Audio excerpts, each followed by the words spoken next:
ആക്ടിങ്ങിലേക്ക് വന്നപ്പോഴും ആക്ച്വലി എനിക്ക് കാര്യമായിട്ട് വലിയ അറിവില്ല. ഇപ്പോഴത്തെ ആക്ടേഴ്സ് എന്നൊക്കെ പറഞ്ഞാൽ അവർ ധാരാളം ഈ പറയുന്ന പോലെ ആക്ടിങ് വർക്ക്ഷോപ്പുകളും തിയേറ്റർ ബാക്ക്ഗ്രൗണ്ടും ഒക്കെയുള്ള ആൾക്കാരാണ് ഇപ്പൊ കൂടുതലും സിനിമയിലും ആക്ടേഴ്സ് ആയിട്ട് വന്നുകൊണ്ടിരിക്കുന്നത്. ഞാൻ വന്നൊരു സമയത്ത് നമുക്ക് ആക്ടിങ് വർക്ക്ഷോപ്പുകൾ എന്ന് പറയുന്ന ഒരു കോൺസെപ്റ്റേ ഇല്ല. ഞാന്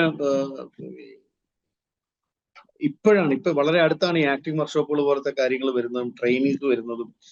എനിക്ക് അതിനെപ്പറ്റി ഒന്നും കാര്യമായിട്ട് അറിയത്തുമില്ലായിരുന്നു. ഞാനൊരു വർക്ക്ഷോപ്പ് അറ്റൻഡ് ചെയ്തിട്ടില്ല. അപ്പൊ എനിക്ക് ഇതിന്റെ ടെക്നിക്കാലിറ്റി ഒന്നും കാര്യമായിട്ട് അറിയത്തില്ല. അപ്പോ പിന്നീട് എത്രയോ വർഷങ്ങളായിട്ട് ഞാൻ 2 സീൻ 3 സീൻ ക്യാരക്ടേഴ്സ് ചെയ്തിട്ട് പൊയ്ക്കൊണ്ടിരിക്കുന്ന ആളാണ്. അപ്പൊ ഈ രണ്ടാം നിരയിൽ നിന്ന്, അതായത് മെയിൻ ആക്ടേഴ്സ് ഫ്രണ്ട് ചെയ്യുമ്പോൾ അതിന്റെ പുറകിൽ നിന്ന് പെർഫോം ചെയ്യുമ്പോൾ എങ്ങനെ ആൾക്കാർ എന്നെ ശ്രദ്ധിക്കണം എന്നുള്ളതിനെ പറ്റി ഞാൻ ഒരു PhD ചെയ്തിട്ടുണ്ട്, എക്സ്പീരിയൻസ് ഉണ്ട്.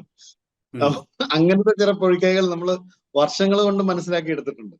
അപ്പൊ അതിൽ നിന്ന് നമ്മൾ മുൻനിരയിലേക്ക് എത്തിക്കഴിയുമ്പോൾ എന്തൊക്കെ ചേഞ്ചസ് എന്നുള്ളത് നമ്മൾ വർഷങ്ങളായിട്ട് ഈ സിനിമയുടെ പുറകെ അഭിനയിക്കാനായിട്ട് ഇങ്ങനെ നടന്നിരുന്നുണ്ട്. നമ്മുടെ ഉള്ളിൽ കിടക്കുന്ന ചില ആഗ്രഹങ്ങളുണ്ട്. ആ ക്യാരക്ടർ ഇങ്ങനെ ചെയ്യണം, ആ ക്യാരക്ടർ അങ്ങനെ ചെയ്യണം.